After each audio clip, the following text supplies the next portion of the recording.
Hello and welcome. This is Melany Wins broadcasting this evening from Vancouver. Thank you so much for joining us on a sunny Wednesday evening at 7 p.m. Pacific Standard Time.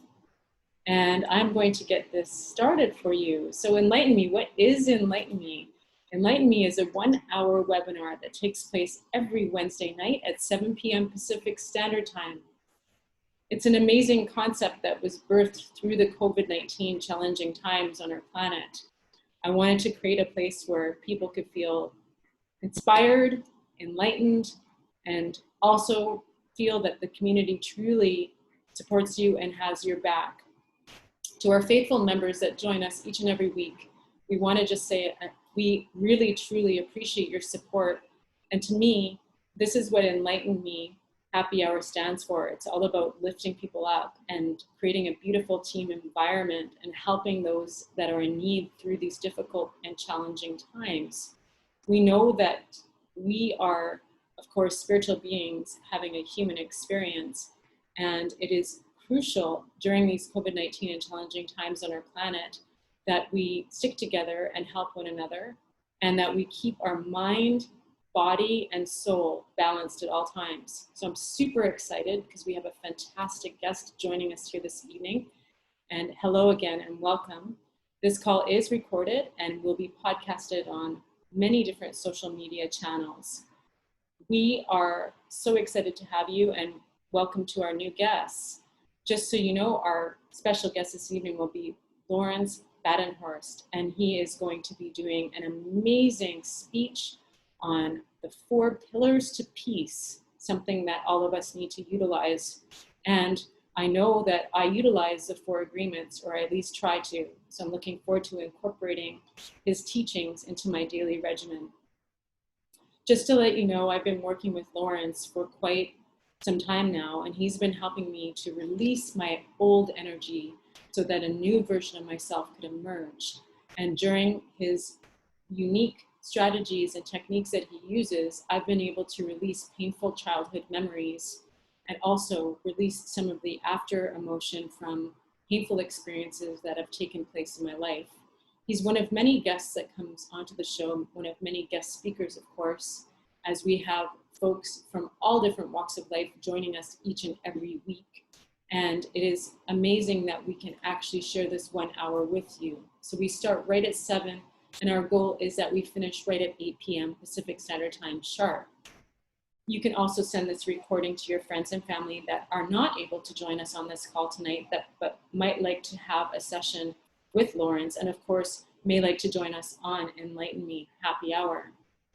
So just a bit of housekeeping.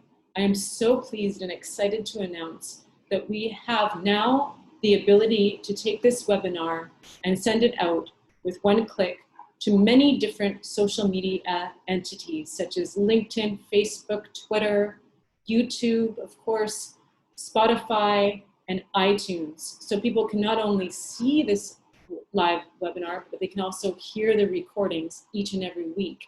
This is what makes EnlightenME and the EnlightenME network so powerful and so amazing for people to utilize for their podcasts, webinars, and also recorded Zoom calls.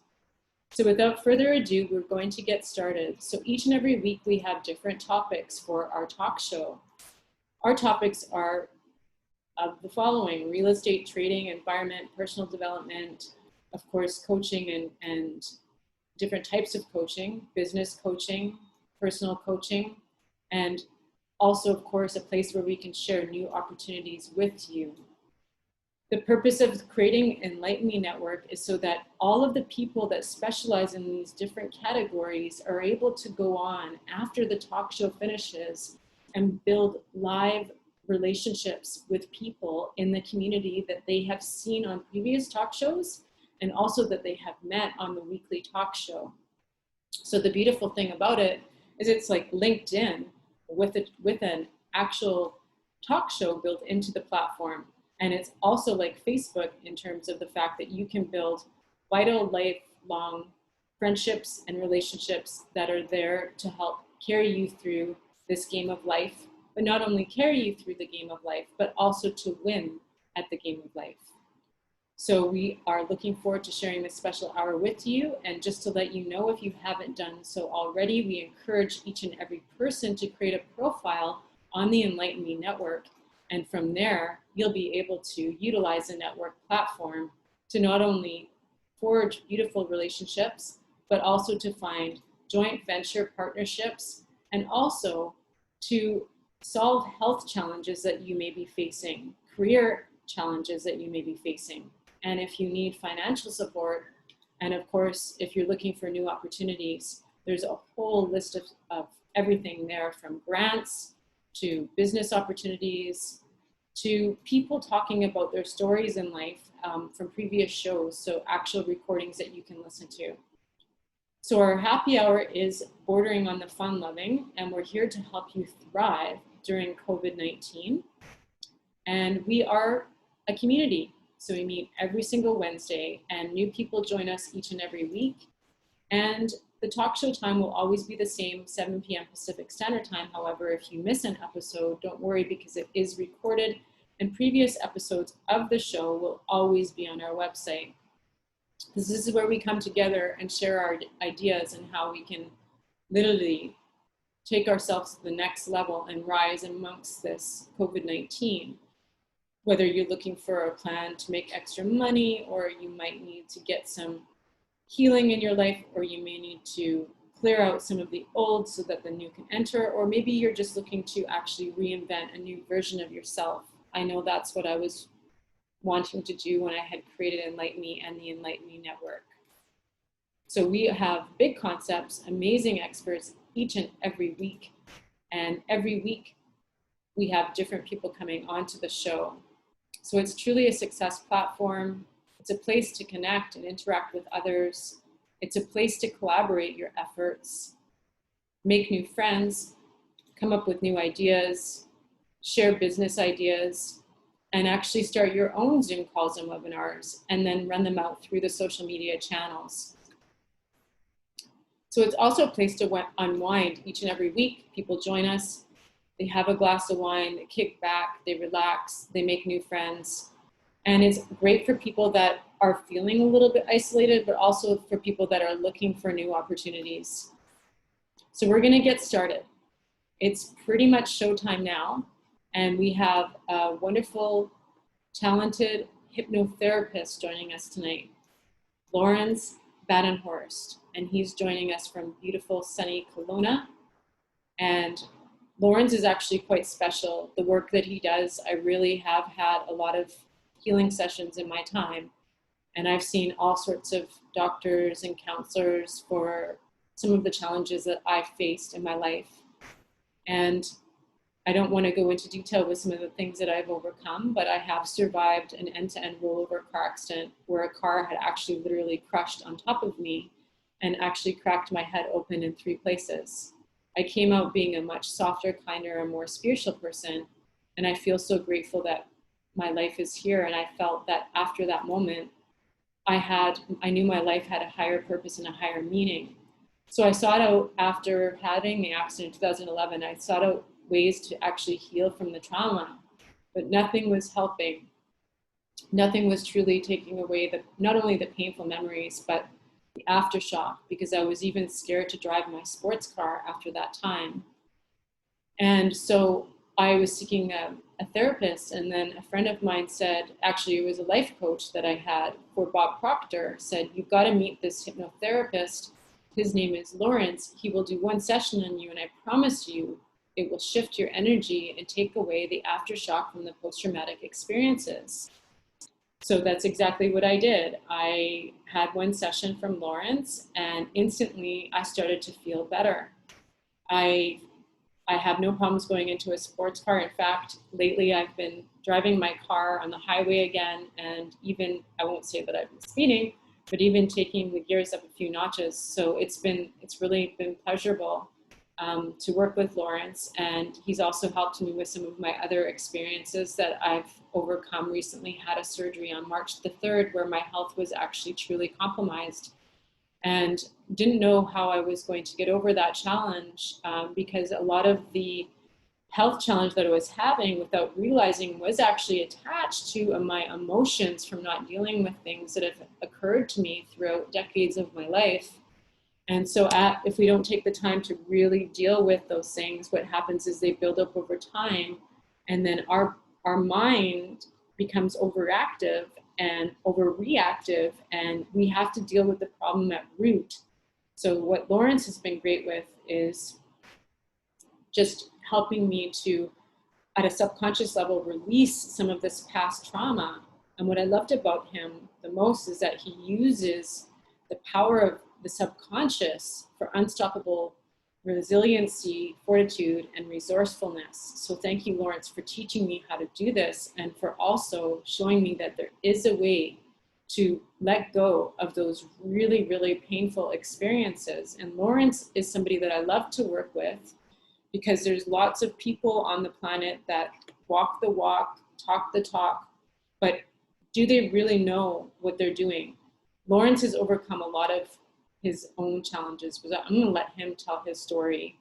And he has always risen above the calamity in his own life. And now he's teaching other people to do the same, which is something that I truly admire about Lourens, because there's a lot of people out there, and especially healers and also life coaches, that charge a lot of money for their services, but are they getting their clients the results that they need? And what I loved about him is that he just takes his own practical knowledge and he's put together his own program. So it's amazing that he's been able to help people overcome their addictions as well as their mental illness.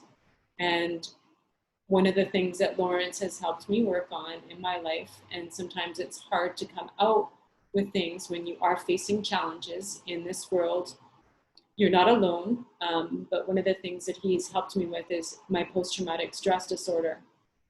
There's not been anyone that's ever been able to do the work that he's done on my subconscious mind to help me get to a better place, and actually in a really fast time. Even after one session of 30 minutes, I instantly become calmer. So what he's doing is a gift. And we're so blessed to have you here tonight with us. Lourens, if I can ask you to kindly unmute yourself. What will happen is I'm just about to pass over the microphone. I'm going to stop my share, and I'm going to make you the host. And then I'm going to let you. Awesome. Now you have full control, full reign. You've got a beautiful, healthy glow. I know you're a valiant son. It's gorgeous. It's so gorgeous out here. Because you look like a completely different person. So whatever you're doing out there is working for you. And yeah, just share, speak from the heart tonight. This is open mic. We will record until 8 p.m. and then stop the recording, but we're so grateful to have you here. And let's get started. Awesome. May want to give a little bit of flexibility with the recording because I'm not entirely sure how long this will take, but I'm going to do my best to keep it within that time frame. Okay. Absolutely. So thank you, Melanie, for the wonderful introduction. As always, it's really wonderful to be here with you guys. It's a really good community that's been really taking shape, and I'm really, really curious to see where it will go from here on in. But for tonight, you know, I know that it was advertised as the 4 pillars of peace, but that's part of a bigger presentation that I had that I'd figure, why not take the full advantage of the time that we have tonight and just cram as much value into this allotted little tiny speck in space-time that we can share together. So I'm going to just go ahead here. And where is my presentation thingy-majiggy? So I'm just going to go right into this little guy. And, you know, this is basically a plug / promo for the book that I've been working on. But I'm also just going to be inserting as much as I can into the time that we have. And if I can get like a bit of an agreement from you guys that says, if I can give you as much value as humanly possible in the next 45 minutes or so, I'm just going to ask for a few minutes of everyone's time in return to talk about what I've been working on and how everyone can potentially participate in that if they so choose and if that tickles their fancy. So my new book is called Wealth Wants You, and it's essentially about how to leverage the power of your subconscious mind to turn inner peace into outer prosperity. This has been life's work, so to speak. It's everything that I've learned up to now that has helped me overcome adversity in whatever form it took itself, whether it was inner or outer. And it's really a tome of all the things that I've learned so far in this little adventure called life. And so before we get into any of this kind of stuff, I'd like to just invite you all to enter a learning state with me. And this is something that is very useful to do, to just center your mind to the current moment and allow more of the inner resources that you have to learn, concentrate, and to absorb information in a fun way can actually be accessed. So I'd like to invite you to just take a few minutes and get yourself comfy, and just, you could be sitting, you can be positioning yourself, reclining, whichever is more comfy. It doesn't have to be anything too special, but I'm just inviting you guys to take a few moments now to just take a few slow, deep breaths.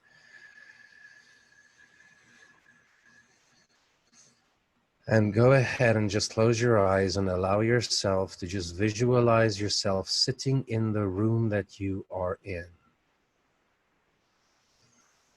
Wherever it may be, wherever position you may be in, doesn't matter. Just picture seeing yourself in that position, looking at yourself from the outside.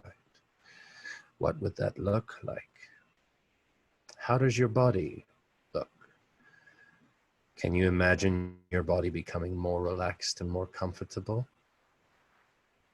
Go ahead and do that now if you need to.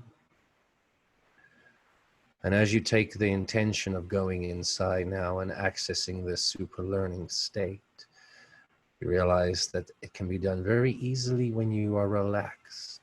And when you are relaxed, the faster you learn. And the faster you learn, the more relaxed you can become. So go ahead and imagine yourself raising yourself out of your body upwards now into the ceiling of the room, towards the ceiling of the room. And when you touch the ceiling of the room, just imagine yourself lowering yourself back down into your body, doubling that calmness.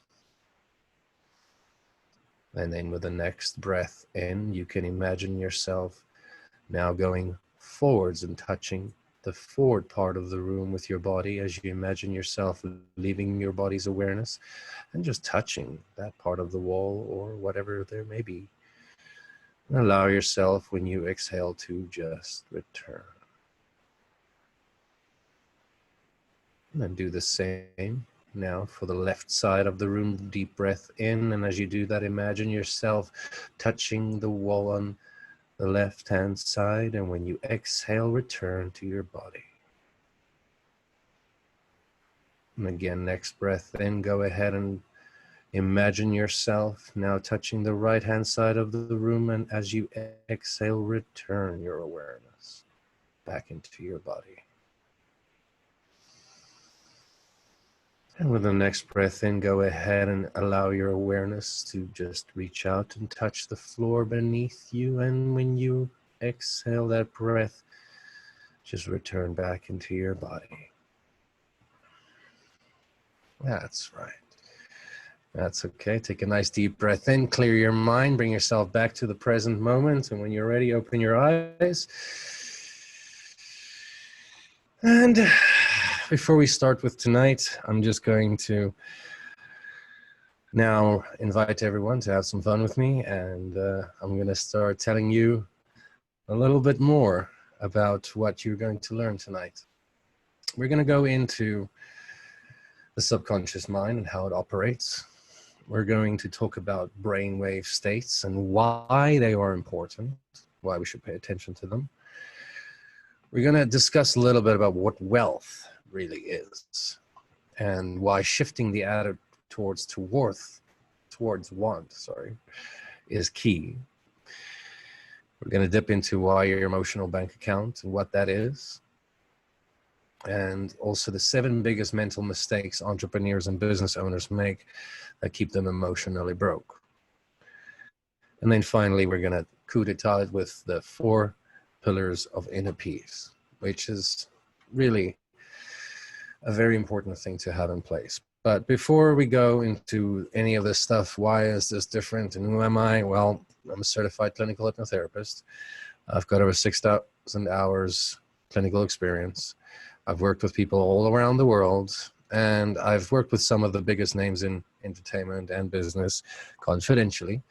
And it's really been a really beautiful experience. I've been humbled by meeting some amazing people, and it's just been fantastic. Lourens, Before we get into any of that, terribly sorry for an interruption. I think there's quite a yes, few people that are waiting to come in, but because I go made for you it. the host, you've got to let them in. Oh, Joy, really? Yeah. Okay. Okay. Sorry, I sent you a message. I really didn't want to interrupt you. I hate interrupting people. I'm terribly sorry, but they are definitely waiting to get in. If you can let them in. All right. Thank you so much. And you'll have to also make sure they're muted. Okay. All right. So, okie dokie.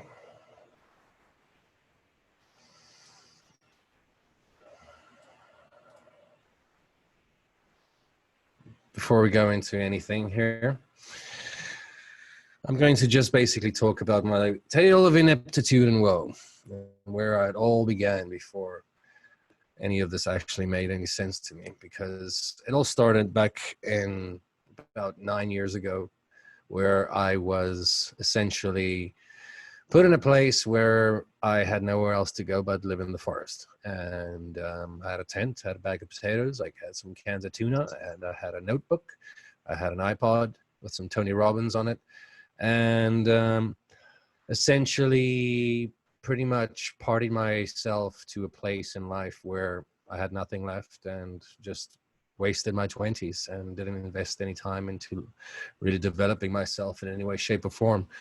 And there I was at the near end of my 20s and essentially had no clue where to go, what to do. And so I decided that I really need to figure out what to do with myself and what is life all about, and how can I take all these self-destructive behaviors that I've been practicing and essentially turn that around. So the struggles being, had no idea how to participate with society in the world and how to engage in kind of business or anything like that. I had no clue. I tried working jobs. I got fired from every single one of them within the first month, usually.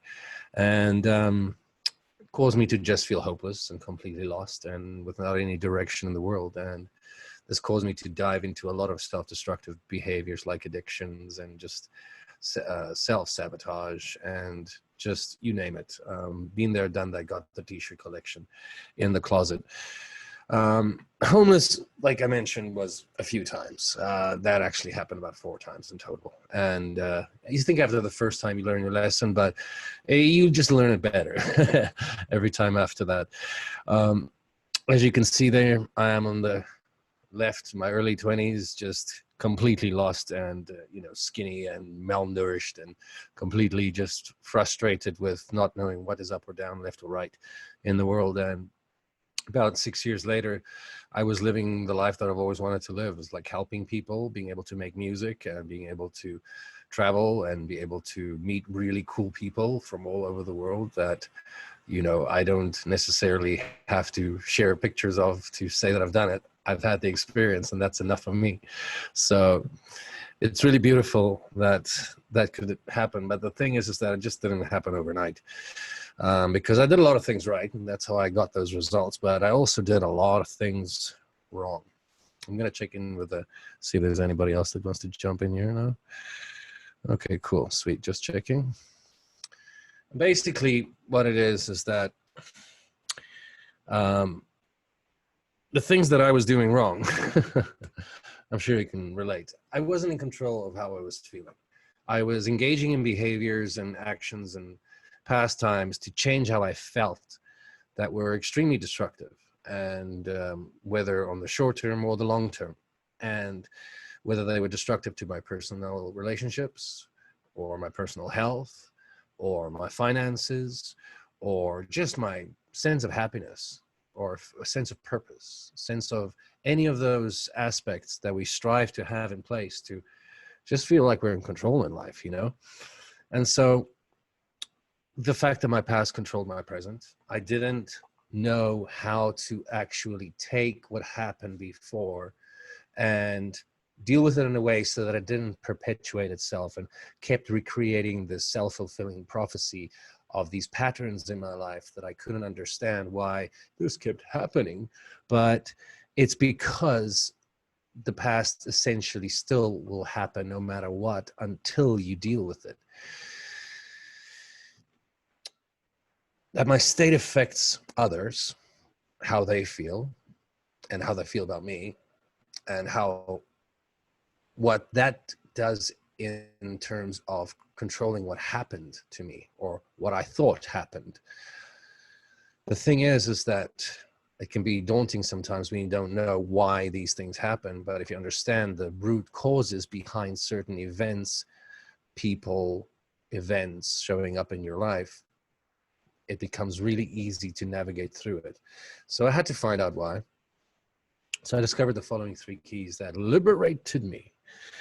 Key number 1, how the mind works. And for those of you that are not familiar with this model of the mind, it's essentially a very practical working model that essentially draws to the fact that there's 3 major parts to the mind. The first 2 being the conscious and the subconscious. Conscious being the thinking, reasoning part of the mind, works in the beta brainwave frequency state. It analyzes incoming data. This is the part that most conventional therapies engage with. It also contains the critical factor.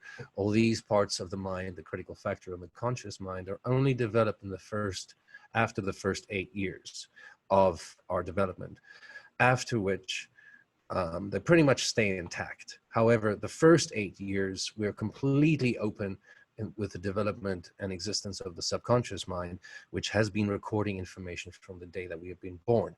I can do a whole presentation just on this, and I have one. I'll post the links below or on screen afterwards. And essentially, the unconscious mind, which is that part of the mind that deals with everything to do with the body, like your breathing, how much blood is in your system, how much oxygen is in the blood, how much salt is in your blood, all these things that if you had to normally think about them or be present of them, it's really going to be a lot of information to handle. So the conscious mind's job is just to make sense out of a few pieces of information so that you're not overwhelmed by all these stimuli every day. But the subconscious mind is a good 20,000, 30,000 times faster than the conscious mind in terms of processing power to get actual results, to get things done. And because it's the emotional part of the mind, it controls our behavior bar none when emotions are high. So the big thing to know about this is that in the first 8 years, we do not have the conscious mind critical factor that basically acts as our sense of decision-making for ourselves, the ability to think for ourselves. So the second key being here is the idea of self-image, or the way we see ourselves inwardly, the picture we have of ourselves. And essentially the self-image is made up of 3 components: self-esteem, self-worth, and self-confidence. Now, the thing is that the self-image is essentially something that can be changed. However, it has to be done in the right state, the right mental state, to allow the picture to become malleable and changeable, essentially. So the thing about self-image is that the more you impress upon an image with different images, the more it blurs the actual image. That's why feeding the subconscious on a regular daily basis, the mental images of what you prefer, the same picture over and over again, ensures 100% concrete realization of that mental image. But if you snap a different image every day and expose that onto the film, it ends up a big mess. And that's why most people never get what they want. I'll talk more about this later. So key number 3, brainwave states and why they're so important. And essentially, you can think of this as the basics of learning how to drive, so to speak, the mind the way you want it to go. And first thing to know is that there are different modes, if you will, that the mind enters to on a daily basis. The thing with that is that the beta brainwave state, which is where most of us are operating, avoiding incoming dangers, staying away from incoming cars, and just generally keeping you, alert. The thing is that it's unfortunate that most people are operating in this state most of the time, and below that alpha, which is essentially when we are able to get out of the fight or flight state of the beta state and then perceive the incoming danger as being gone, we can then immediately take that sigh of deep relief. It's gone. The tiger is gone. The imaginary danger is gone. The worry is gone. The negative feeling is gone, whatever the case may be. So the thing is that in the alpha state, it becomes a lot easier to start accessing the contents of the subconscious and interface with it. So below that, if you relax even more, we get into basically theta, which is where the real magic happens when we do the inner deep change work. Because the more relaxed the synapses are to be able to actually rewire themselves as a result of you being more relaxed, and the deeper you are into that physical relaxation, it becomes really easy for neuroplasticity to do its job and rewire the way that you would prefer them to instead. So the thing with it is that in the theta state, this is where we become ultra hyper aware of what is going on within ourselves. And it's really useful if we want to do change work. And so essentially below that being the delta state, which is almost, you're virtually unconscious at this point. You're so relaxed that you're in a deep regenerative sleep, so to speak. Some people have to be trained to get to this state, but some can just get there quite naturally. Think of it the same way as a deer when it hurts itself. It would go into a cave and go into this really long, deep sleep, and essentially would then come out a week or two later if it had a broken bone, and the leg would be fine. So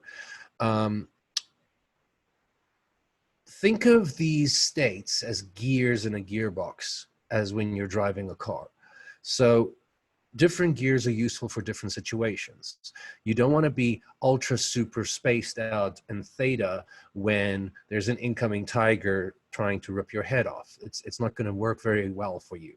But it's also not useful to be in the beta brainwave state, the conscious waking mind state, and then basically having that basically take you from a place where you're over concerned with self-preservation when you're trying to connect with another person on a deep empathic level or have a deep conversation. So that's why state control is so important. And so basically, sorry, just the cat's down there making some noise. Anyway, and so think of these different states as gears in the mind, which if you want to do different things, you access different gears. Okay. And so I'm going to invite you guys to check out the first 3 chapters of my new book for free.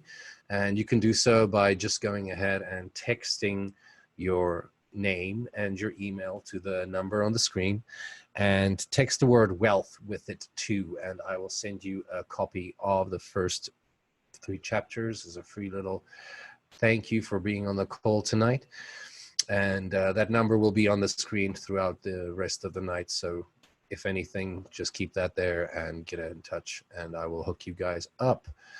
So sticking to the time we have here, I'm just going to do a check-in to see if there's anybody else that wants to. There we go. Got it. I'm going to just do this in between sections. All right. So the idea of wealth. This is something that's very interesting, because most people think when you say the word wealth, you think about money and just money alone.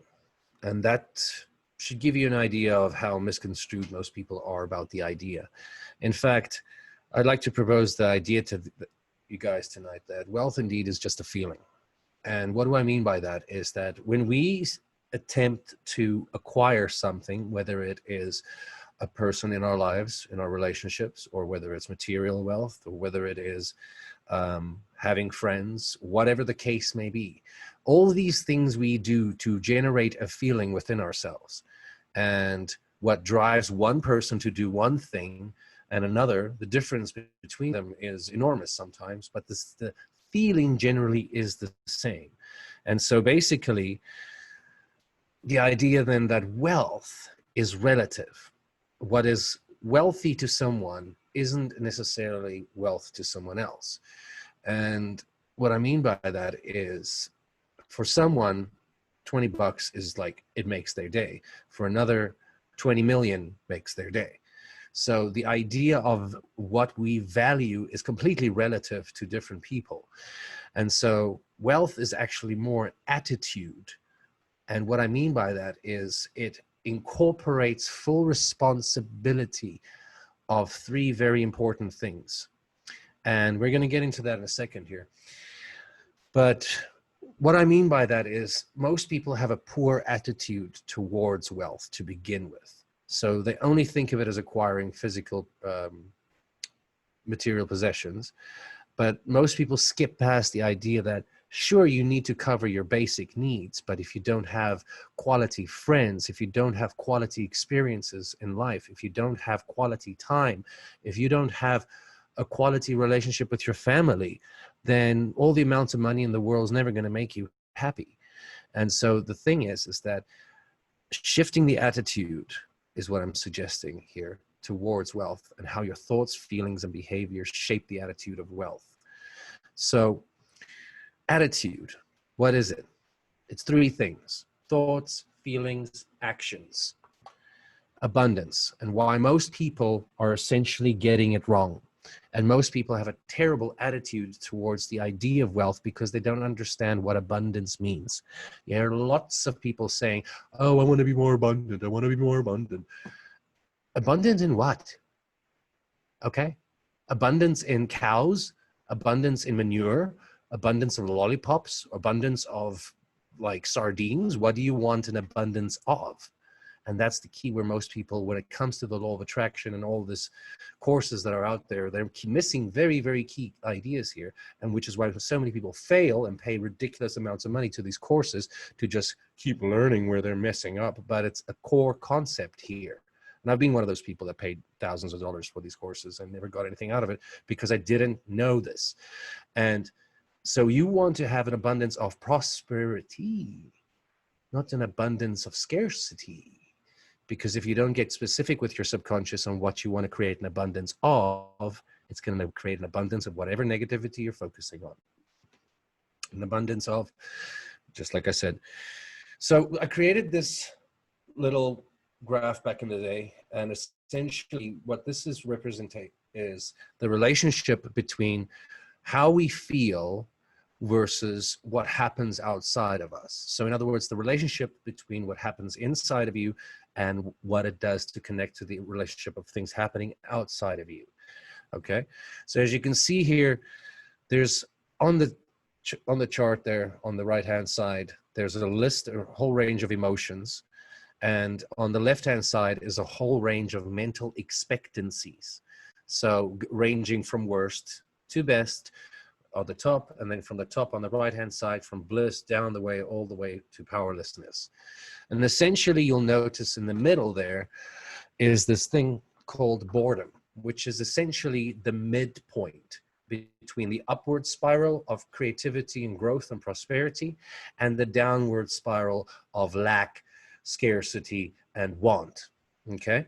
So basically what you have here is noting that the better your mental and more positive your mental expectation is, the more high frequency emotions, and when I say high frequency, I mean the frequency of checking in with oneself and how one is feeling at any given time, so that you're always operating from a place of responsiveness rather than reactiveness. And we all know what that's like. So basically, the more you are essentially checking in with yourself, and the better and more positive your mental expectation becomes, the more ease you have in life. We call these people lucky. They have the golden finger, whatever you want to call it, okay? Some people just smirk and go, they were just, they just got it handed to them. No, no, no, no, no. This is tending to the garden of your mind on a daily basis, so you absolutely annihilate anything that doesn't need to be there. And by doing so, we essentially have complete control of what happens outside of us as much as we have of what happens inside of us. And the congruency between the two becomes a lot more smoother.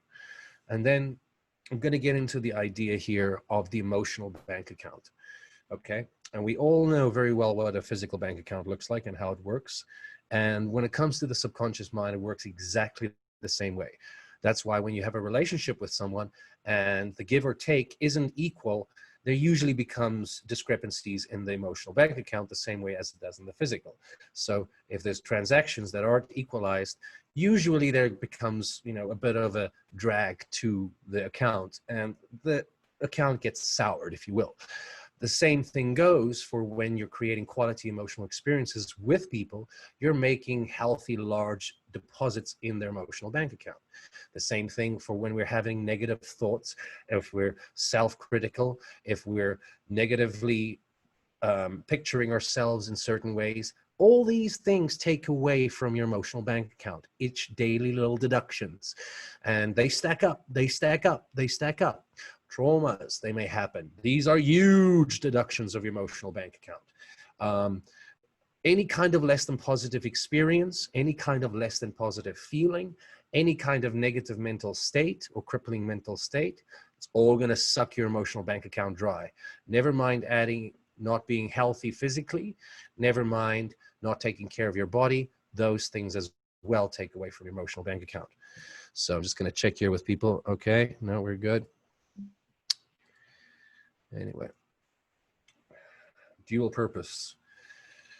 Okay, so basically, like I said, it's the quality of your everyday experiences. It's the quality of your behavior towards yourself and towards others. It's the quality of the thoughts you have when no one's around.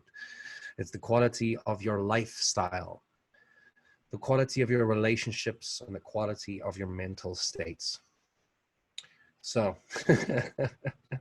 we can all relate to the effect of feeling like crap and what it does to us over an extended period of time if we do not address it.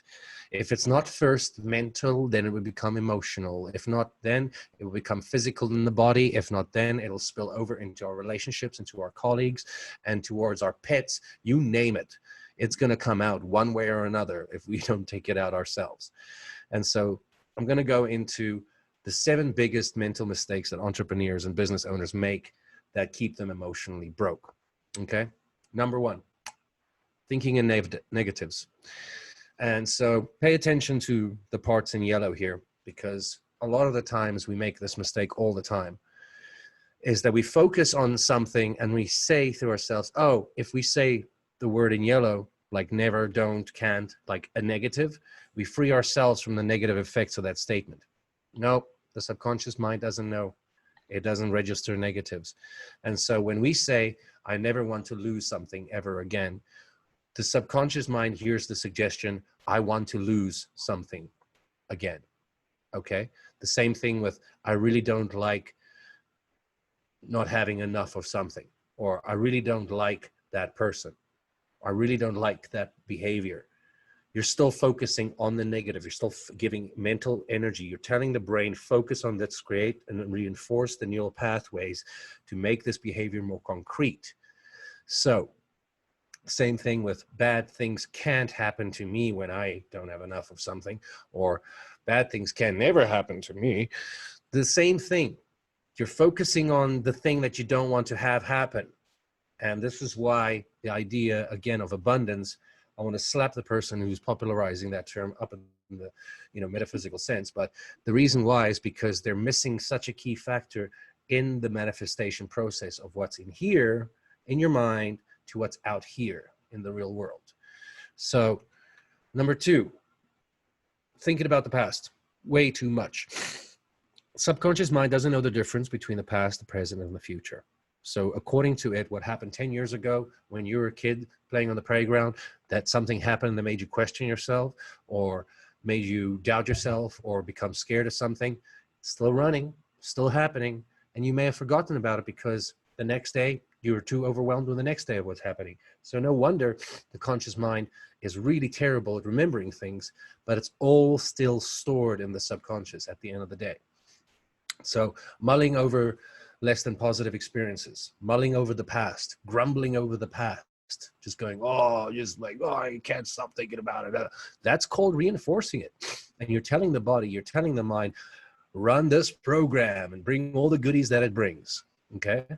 And essentially, the last part, which is bringing less than positive feelings from the past into the present. Sorry, I'm going to sneeze. Bless you. It's hot here. Gives me a good chance to chime in and see if there's anyone in the waiting room. Yeah, no, sneeze break. Okay. Anyway. Bless you again. It's okay. It's really dry. Okay, so basically, by thinking about the past, you bring all of the negative emotional resources that you accessed in that moment right back into the moment. That's why triggers work so well, in that it only requires one detail of the imprint of the memory in the brain and the mind to reactivate the whole process. The smell of a person, the colors of clothing they were wearing, music playing in the background, time of day, you name it. Okay, it's all in there. And so third mistake being staying stuck in problem think. And that's basically focusing solely on what's holding you back creates more of what's holding you back. It's a self-fulfilling prophecy. And until you go in and find the original records in the mind that started this process, you'll never be free from these things. Trust me, I've been there. So taking that and then understanding that it's like staring at a mess, expecting itself to mop itself up and getting angry for itself not mopping itself up, and then taking it out on others or taking it out on yourself or becoming self-destructive or numbing for the fact that this isn't cleaning itself up. But the problem is most of us never were taught to use this inner mop, if you will, to do the self-cleaning that's required to essentially rid ourselves of these messes that we have to walk all over all the time, that no one taught us how to actually clean up within ourselves.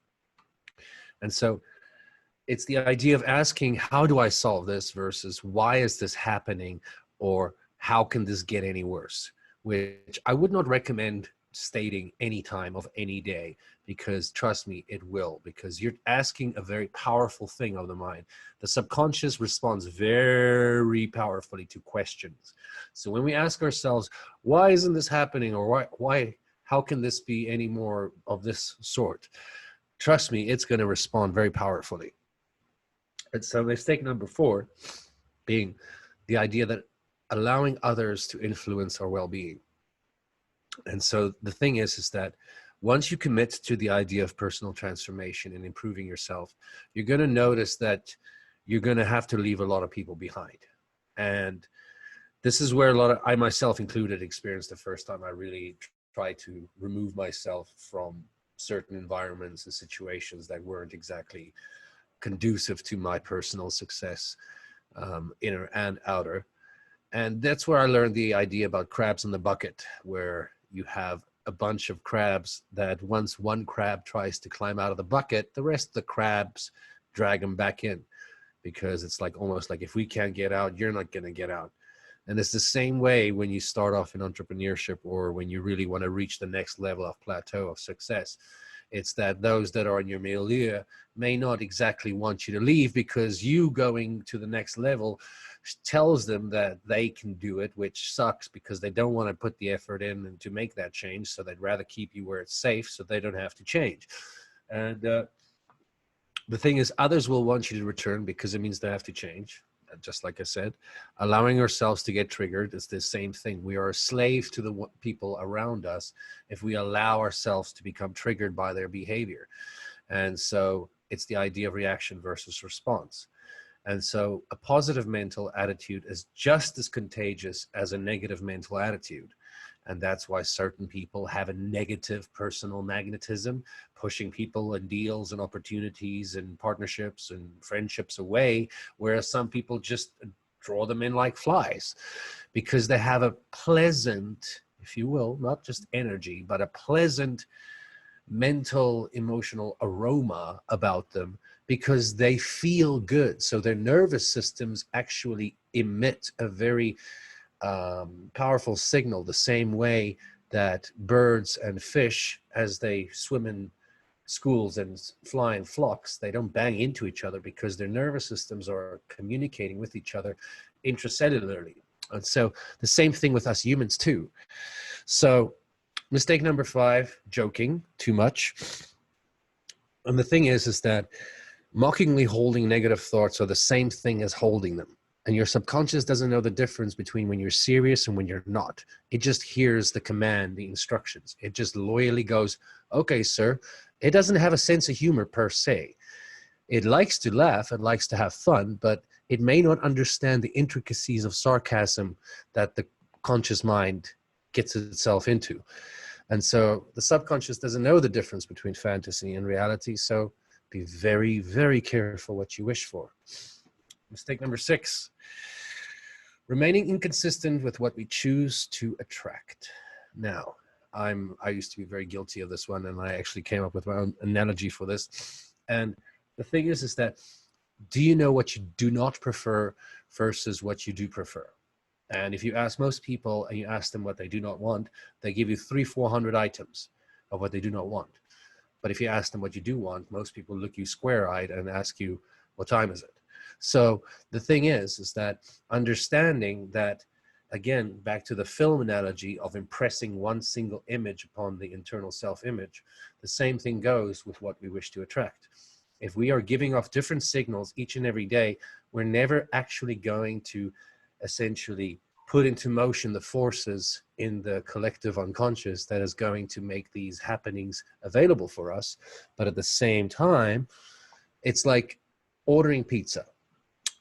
If you go and sit at a restaurant and order a pizza, and within 5 minutes of ordering a pizza, you order a new pizza, they're going to scrap the previous pizza and they're going to start working on the next pizza. But then you order a new pizza 5 minutes again after that. So they're going to scrap the second pizza, and so on and so forth and so on and so forth. And so the thing is that it's the same way with how, call it the universe, call it just reality, how it works is that if we impress what we wish to attract and then change it 5 minutes later, it's not going to actually create what we want and bring into our life the wealth that we choose.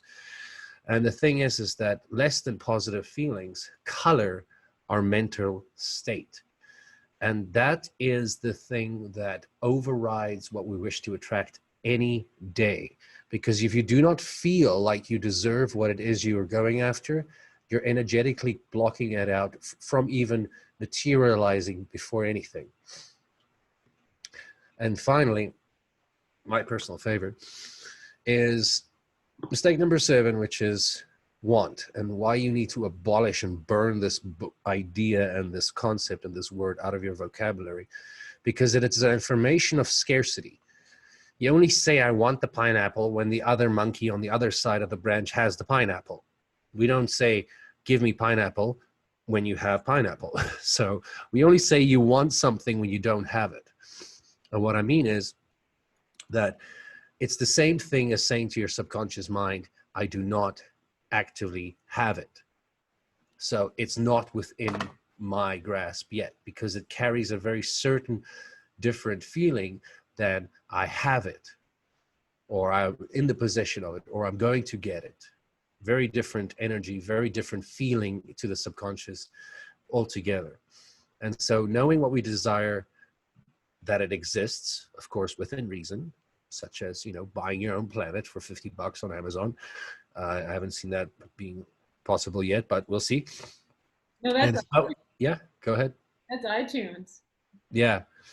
So basically our job is to move towards it, and that it exists. And the cheetah doesn't wake up in the morning depressed, questioning itself whether or not it deserves food. It just goes about doing it because it's in its nature. And so the same nature we have to grow and expand and overcome circumstance exists within us. I mean, just look at our ancestors. So want without inspired action is completely impotent. So you can forget about inspired action when there's too much negative emotions running around in the subconscious. So the thing is, it's